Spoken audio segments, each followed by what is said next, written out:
Well, we certainly heard a lot about the long presidential campaign, but you have not heard this. There was a theft that shook up the race, and it happened right here in Middle Tennessee. Tonight, the Channel 4i team has found out who the Secret Service is investigating for the theft of Mitt Romney's tax returns. And that suspect is talking only to our chief investigative reporter, Jeremy Finley. He's here now. Yeah, tonight you're going to hear everything about a dramatic Secret Service raid at a Franklin man's house, how he ended up at the federal building, interrogated by U.S. justice officials, and whether or not this crime was politically motivated. 6 a.m. September 14th. Michael Brown and his family awake to the front door being kicked open. We woke up to being jerked out by our wrist out of our beds. When the lights came on, Brown could read their jackets, Secret Service. And they said they're here to start a search warrant for Romney's tax returns. And this is it, the search warrant obtained by the Channel 4i team, making it clear Brown is the suspect. It was all spelled out. The Secret Service was here to find anything on Mitt and Ann Romney's tax returns. Well, my first reaction was kind of like, you got to be kidding me. Did someone hack into a Franklin company's computers and get Mitt Romney's tax records? Brown says all he knew about the theft of the Romney's tax returns was what he had seen on television. How an anonymous group on September 5th had claimed to have hacked into the network server of PricewaterhouseCoopers in Franklin and had stolen the Romney's tax returns dating before 2010. And in an envelope containing a flash drive and a letter was a threat. If $1 million in online currency wasn't paid, those returns would be released to the media. They made it very clear that they were just absolutely certain that I was a mastermind behind the whole thing. But why Brown? For starters, this wasn't the first time the Secret Service had raided his home. The sounds of agents kicking down the door, images of the Secret Service swarming the house. These were all recorded by Brown's own cameras during a raid back on November 19, 2009.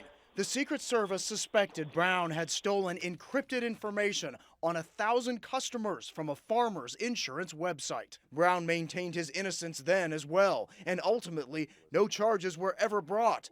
But this time, Brown knew he was in even more trouble. These photos, taken after the most recent raid, show how agents cleaned out his house of electronics, taking every bit of computer equipment, every phone, every tablet that could store electronic data. They also took his recordings of the raid, too.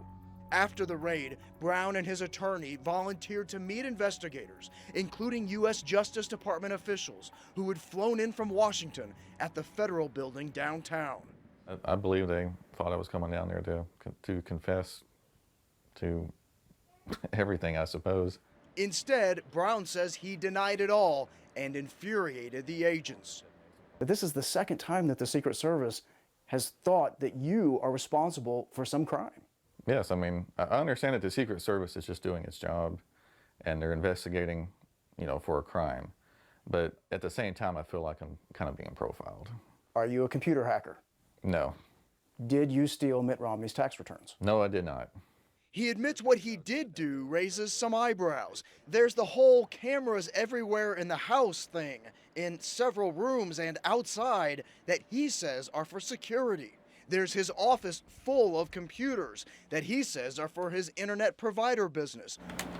And there's the fact that in 2008, he was a staunch campaigner for President Obama. Would you have gone to this extreme length to try and help get the president elected? Absolutely not. Brown says the Secret Service wouldn't show him the evidence they have on him, but the search warrant may tip their hand a bit. Brown says the agents told him they can tell that at least one of the flash drives that was included in the envelope with the threat letter was once connected to one of his computers. And in the warrant, after listing all of the items the agents were seeking, is this: a grainy photo of a cat. The same cat agents saw on the flash drive included with the ransom note. Is that your cat? No. Is that your house? No. Yeah, she wants to crawl. The agents told Brown he could be arrested and charged at any time. Now all he can do is wait and know the computer equipment taken from his home has left him almost destitute. The amount of strain that it's put on us, both emotionally and financially, has been pretty great. Okay, back to that cat photo contained in the search warrant. Brown says that cat is actually his friend's cat, a friend whose computer he once repaired. Now, Brown says he told the Secret Service that, and they confiscated that friend's computers as well. Now, the Secret Service would not comment, and the U.S. Attorney's Office would only say, quote, since there is an active and ongoing investigation by the United States Secret Service, the U.S. Attorney's Office cannot, at this time, offer any further comment related to the reported hacking of PwC computers and the unauthorized possession of tax return information of a presidential candidate. Okay, also, Brown and his attorney have actually set up a website explaining his side of all of this, and we have a link to it at WSMV.com. Tom. Jeremy Fenley.